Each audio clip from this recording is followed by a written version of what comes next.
Hello friends, welcome back to another week. Today is Monday. This is going to be, I think, a very busy vlog. I hope that I managed to vlog it all because always making content and just creating something at the same time that I'm feeling stressed is very helpful actually. But today is Monday. It is the last day of February. I am back to class today. I have class in a few hours. If you've seen my March TBR, you know March is an extremely busy month for me at school, and I'm feeling it. I'm feeling it already. So very briefly, what we're tackling this week, we have two essays, one that I'm in the middle of, which I am writing on Frankenstein. That one I've started. I'm about 4 pages into it. I'm feeling a little out of my depth. It's a very ambitious essay, but we're gonna keep going with it. Speaking of keeping organized, I'd like to thank Identity for sponsoring today's video. Identity is a home screen that helps you organize your digital life. It combines everything you do online, from studying, shopping, working, creating content, or playing games, and allows you to lay out your favorite websites into organized tiles that you set as the start page in your browser. You can also search in Identity to find things very quickly, and as well on the sidebar you can create notes, to-do lists, anything you want to keep track of, and you can also search in that later too. Identity is a personal space organized in the way you want to keep your internet life decluttered. So I'll leave the link in the description if you guys want to declutter your own internet space, and thank you so much for sponsoring this portion of the video. And then I do have another essay which I think I'm almost done my research for. That's for my Renaissance class, and that's on a couple pieces of poetry, which I don't know if I'll get to in this week, but I think I should probably because they're both due fairly close together. Tomorrow I have a test in my course on trauma and crisis in literature, and it's just about all the works we've studied since our last test, so I'm sitting down to study for that right now with you guys. And then I also have another test next week in my Renaissance class, and then to top off the final things that we have to do this semester, I do have a presentation that I have to give also in my Renaissance class. So yeah, I'm very stressed out, and on top of that all I have like readings and just everything. So what I'm gonna do right now is just study a little bit for the test tomorrow and just try to take each day as it comes. The test really isn't what's stressing me out. I'm gonna just create like a little review sheets going over the important topics in each work that we study, but what's stressing me out is the essay writing. It just gets in me, like I feel it, and it's like this weird, I don't know if anyone gets this like feeling, it's like a restless feeling. You can like feel it kind of down your spine, and it's just like very hard to describe, but it's like all you can think about. You can't really think about anything else until the essay is done. And I just feel myself kind of sliding back into bad territory where I start to put too much of my self-worth into a piece of writing that I'm creating, or the grade that that piece of writing will achieve, when I know it doesn't really matter. And as well, right now, like literally everything feels meaningless. Anyway, I'm here with you. Let's do some work. Let's just start by tackling our little study guide.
Okay, so I tweaked my essay a little bit and I'm actually a lot happier now with it. It was just kind of a question of reorganizing the way the paragraph was laid out, which seems so simple, but I have to go right now to class. It's a very cold day.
Wait, you're gonna go on top of my Renaissance textbook. Hi, so I'm back from class. Today is Tuesday. I didn't vlog anything because I've just been so busy, and like when I get into the essay stuff, I just nothing else exists, and it's really not healthy. Like I need to do better.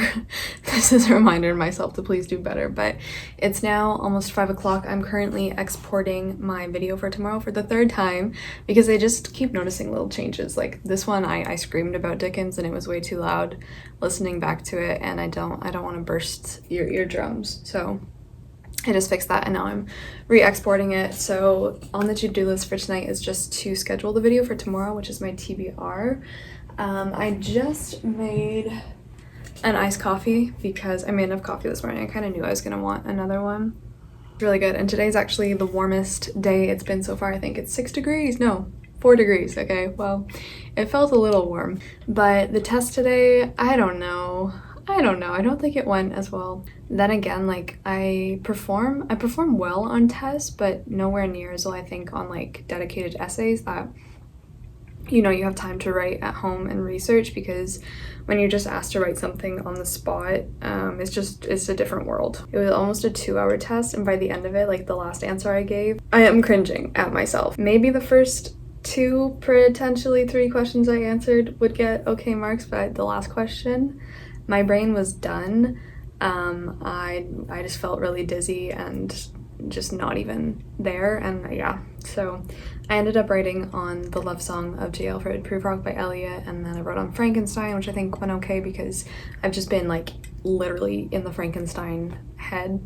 I've just been doing a ton of work on Frankenstein, so I hope that's fine. And then the 2 I was a little bit shaky on, I wrote on Tennyson's Ulysses. I think that one went better than expected, but then I completely just botched my analysis of My Last Duchess by Robert Browning. I don't know why. Like, I've read this poem, we've even studied it in high school, but at that point in the test, like, I was just done. I don't know what happened. That usually doesn't happen to me, but like my brain had checked out. It had stopped doing the things it needed to do, and I just wrote what I know is an extremely repetitive paragraph, analyzing a section of that poem. And yeah, so I'm just not going to be upset about it. It's okay. I have so many other things to worry about that it doesn't even matter. But that was the last test before the exam in that class, so we'll see how that went. But yeah, I'm just waiting for this to export, and then I do have a bunch of reading. I think what I want to do is just take a little break because that was just kind of grueling, and I think what I'm gonna do is clean up the apartment a little bit. I have books everywhere. I have like a thrift haul right here that I've been trying to find time to film. I've been like filming different outfits on different days, just whenever I can fit it in. The main thing for tonight is writing, or starting to write, on the 2nd section of my Frankenstein essay, finishing the research for the Renaissance essay, and then just doing some readings. Like I need to read some of my Dickens book for the book club, and I think that might be it tonight. Yeah, I think that'll be okay. I do have class readings, but I've really been pushing them. Like, I honestly have not been doing my readings for my Renaissance class. I've just been pushing them off. So I should probably try and do that tonight as well, but we'll see. I want to do Wordle. Do you want to do Wordle with me right now? That's what I was sitting down to do. Also, I love it, matches so nicely. Okay, let's start with a word that that I am right now. Okay, we're going with repel. Okay, that was pretty good. So the last E has to go here. So then the word must be rupee? Hey!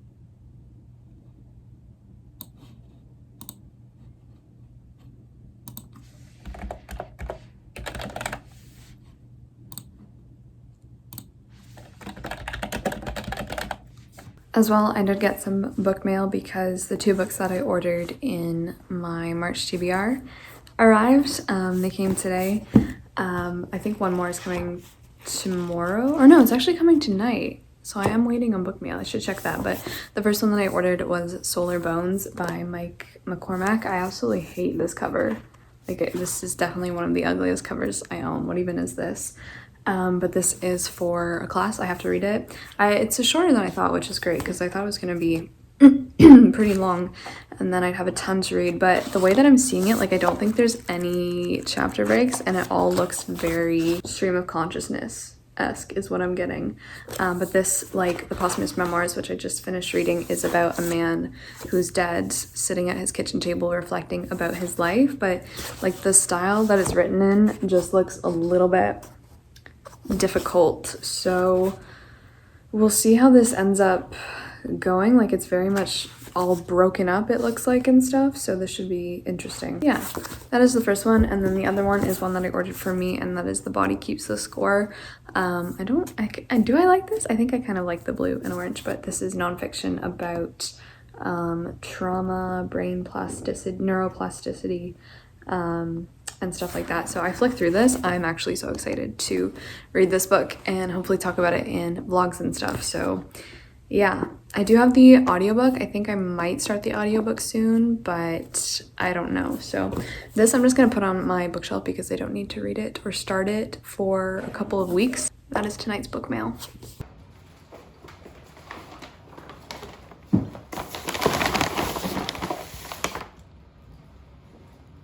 Good morning. I just got back from getting groceries.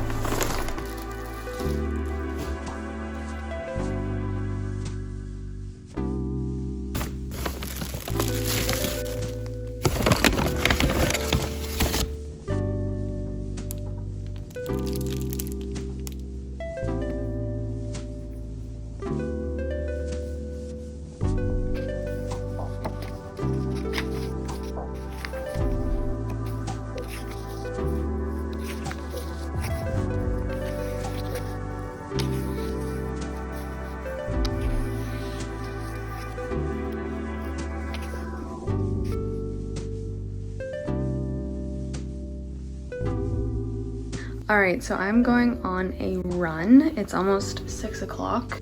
I've not been running in a very long time, so we'll see how this goes. Oh God. Oh God.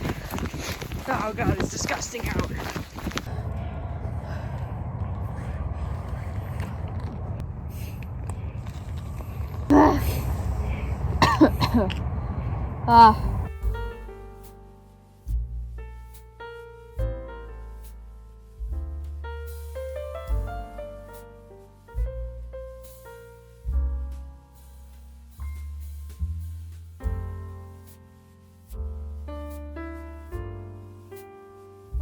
Okay, the outfit for today is very stripy. I found this dress thrifted. Most of my clothes are thrifted, I just get tired of saying that. And then I'm wearing some Umbreon socks, which I think is my favorite Pokemon, so Yeah, today we're starting Endgame by Beckett, and I had a pretty productive morning where I just kind of spent it writing my essay, and then I also did this yoga video that I do pretty regularly. I would say it's honestly one of the best I've found for helping like stiffness, or just if you feel like your body's like tight and just very tired from sitting in a chair or doing schoolwork or literally anything. I will put it above. It's so helpful. It like focuses on the neck, shoulders, and back. It's also very gentle and simple. So yeah, I just love it. Every time I finish it, I just the whole back part of my body and like my shoulders feel like it's a cloud, and it's amazing. So that's the one I did this morning because I've just been working a lot and my neck has been hurting a little bit from staring down on my laptop all day. So anyway, I'm gonna go catch the bus. It is another cold day. I thought spring was coming, but it's back down to the negatives. So yeah, let's go.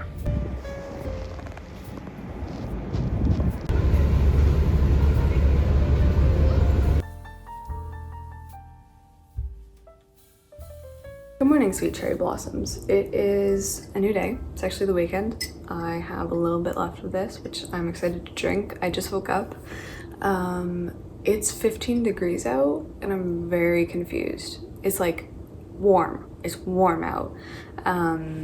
Even though I don't know. Anyway, it's an extremely nice day, so we'll just take it. But I did happen to go to my PO box a few days ago, and I have a big old stack of things here to show you. I got to open a lot of them, most of them with my grandma, so thank you so much. It's a really fun time getting to go through your letters and books and stuff with her. Where do I want to start? I don't know. We're just gonna do a mini book haul because look at this. These are from you guys. You guys are too kind. I actually want to show you, let's show you this one first. This is from Emma, and she has an Etsy shop. It's wrapped, she wraps it in old book pages, which I think is just so cool. It's like perfect. But she sent me a bunch of bookmarks, which I love. I love them so much. So we have like a little skull. My grandma saw this and she's like, oh, that's what you like. We have this one with a quote from Virginia Woolf. So pretty. This one's so cool. This is by the pricking of my thumbs. Something wicked this way comes. And then there's this one. They're beautiful. Thank you so much. And then as well, she sent me a bunch of book reviews and stuff. So I guess if you read a book, you can like keep track of it and then put notes. And then I guess you can put it in the book too, which is so cute. Her Etsy, if you are wondering, is this, and her Instagram is there too. So thank you so much, Emma.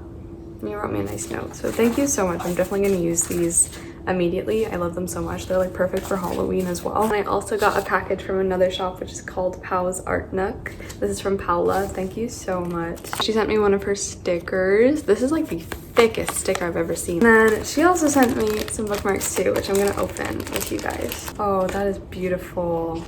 They're different birds. Oh my gosh. Look at this. Says nature inspired stationery. So we have a sparrow, so beautiful, with I think holly berries, and then we have a blue jay with, I actually don't know, dandelions maybe, and then a robin, I believe, although we don't have these kinds of robins here. I'll link their Etsy shops down below as well, of course. These two came from Tyler, and he said, hi Emma, given your love of classics, I thought you needed these portraits of Roman emperors in your collection. So first we have Memoirs of Hadrian by Marguerite Yourcenar. It's so pretty, what the heck. But then when you open it as well, so pretty. So this is Memoirs of Hadrian, and reflections on the composition of Memoirs of Hadrian.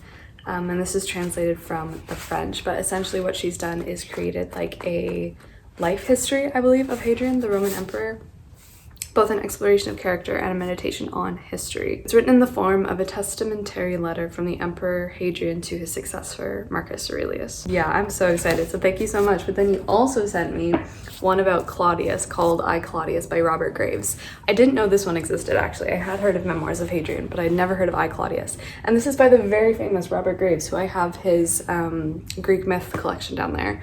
but this is from the autobiography of Tiberius Claudius. So once again, he's writing as the Roman emperor. It's an account of his life, and it's written in the form of his autobiography and stands as one of the modern classics of historical fiction. I'm so excited because Claudius is also a really cool emperor. So the story with Claudius is that everyone thought he was not cut out for the job. I think he had a stutter. Everyone basically just bullied him. When Caligula, the emperor before him, was killed, the story is that he hid in the palace, like behind curtains, and then the guards came in and Claudius was like, oh my gosh, I'm gonna be killed next. And they were like, what are you doing? You're the emperor. And he's like, oh crap, I'm the emperor. Thank you so much. These are gonna go right on my historical fiction. These are also gorgeous, especially the spine on I Claudius, gorgeous. So thank you so much, Tyler. Thank you. This one is from Abril. Abril? That's a really beautiful name. This is my favorite book of 2021. I hope you enjoy it as much as I did. Thank you for bringing some peace into this chaotic world with your videos and your beautiful soul. Oh my gosh, that's too kind. This one is The Miracles of the Namiya General Store by Keigo Higashino. I'd actually heard of this one. You guys had, I don't know if you guys had recommended it to me previously or I just found it on Book Depository and it had recommended it to me on there, but I've been trying to get my hands on this book for so long because it's been like sold out everywhere I've been looking. So thank you so much. I love the cover. I love it. Thank you. So it says, from exactly midnight until daybreak, the Namiya General Store advice box will be reopening for one night only. When 3 delinquents hole up in an abandoned general store after their most recent robbery, to their great surprise, a letter drops through the mail slot. The seemingly simple request for advice sets the trio on a journey of discovery as over the course of a single night, they step into the role of the kind-hearted former shopkeeper who devoted his waning years to offering thoughtful counsel to his correspondents. Oh, I think this is gonna be so wholesome, so sweet, very emotional, and it just looks like the perfect, I don't know, the perfect spring or summer read. So thank you so much. I'm so excited to read this. That is that one. Okay, this next one I don't think came from a note, didn't come with a note rather, and that is The Hummingbird's Daughter. It's set in 1889, civil war is brewing in Mexico, and 16-year-old Teresita has just woken from the strangest dream, a dream that she has died, only it was not a dream. I feel like I've been reading so many books recently about people who are dead. People who are dead but still manage to write books is the category that I have been reading a lot from recently. She has arisen from death with a power to heal, but it will take all her faith to endure the trials that await her and her family now that she has become a saint. Thank you so much, whoever you are. It smells really good. It smells very fresh. It's a very fresh book smell. Thank you. I'm so excited to read this. Thank you so much. My collection of magical realism has been growing. I feel like I should just start like a series or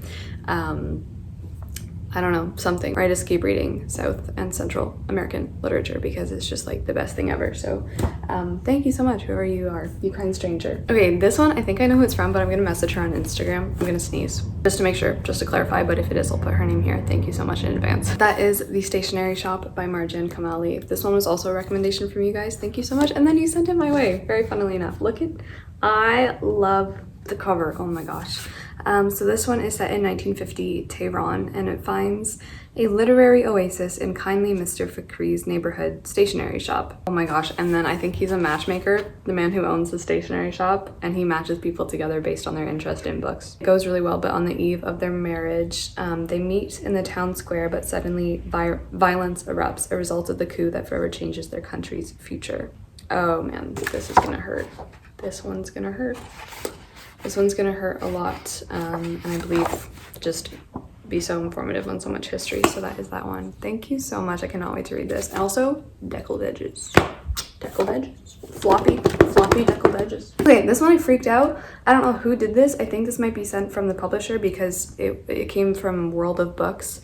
Like the packaging was World of Books, but they didn't reach out to me or anything. They just appeared in my life. So if this was you, World of Books, I've actually never heard of you before, but thank you so much because they sent me The Phantom of the Opera, the annotated and illustrated edition.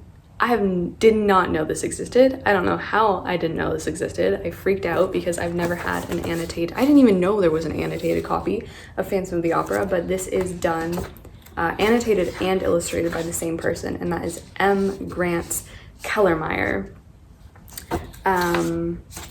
I'm just so intrigued. I want to know more about this. If anyone knows anything about this, because like the whole thing comes with just footnotes and footnotes of annotations, which makes me want to reread this right now and see what someone else has to say. But then, as you can see, I've already tabbed a few because it comes with really gorgeous illustrations. So we have the Paris Opera House. Oh my gosh, I'm just so excited. There's actually so many different illustrations in here. But thank you so much if this came from you, World of Books, or if it came from I'm just confused. I'm confused. I don't know how this got into my life, but it did. Maybe it made its way all by itself. I don't know. But regardless, thank you so much. I just want to read the footnotes. Maybe that's what I'll do. Maybe I'll just like read through the footnotes and read it that way. But thank you so much. So that is the ginormous book haul that I picked up a couple days ago. So thank you guys so much. You're way too kind. It is now 11 o'clock. I'm gonna have breakfast. I'm probably gonna head outside, maybe go for another run today because I've been trying to go for runs more frequently. I've done 2 now, which is great. Really slow going, but that's okay because it always is when you start something new or start something new again. Thank you guys so much. Now I have to find some room for them. So I will update you probably very soon.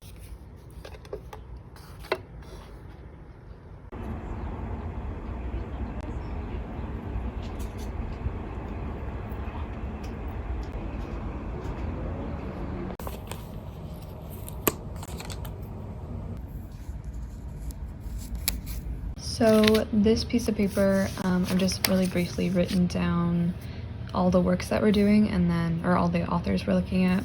Not really authors, I guess poets, and their works. As you can see, it's a ton. It's so much on this test. This is the last monthly test. We have a test every month in my Renaissance class. So we did Donne, Amelia Lanyard, Johnson, George Herbert, Henry King. I actually could not find this copy of Exequy anywhere. I looked everywhere. I have a whole annotated thing I did on it, and it's somehow, like, the paper has just disappeared. So I'm really hoping that's not going to be on the test. And then we have who else? We have Robert Herrick, John Denham. I need to review Cooper's Hill. This is the Denham piece we're looking at. And then Richard Lovelace, Robert Brown, Phillips, and Andrew Marvell. So that's a ton. This morning I got up to Robert Herrick in my review, so like the second half of this page, and basically what I do is transfer a lot of my notes into the text next to the particular piece we're studying, so kind of like this, and then I just read it one more time and go over it, because like it is a little easy to predict what the questions will be, but for example, a lot of these later poets are all concerned with the Civil War in England at the time. A lot of their poetry centers around the execution or the imprisonment of King Charles, and yeah, I just really forget like who is on whose side, which is so frustrating with this class because it's just something I really don't care about at all. But I'm gonna need to do a little bit of history research or just like reread their bios in the textbook to see if they're like what are they, a parliamentarian, are they a royalist, and all of that stuff. So yeah, that's what I'm gonna do right now.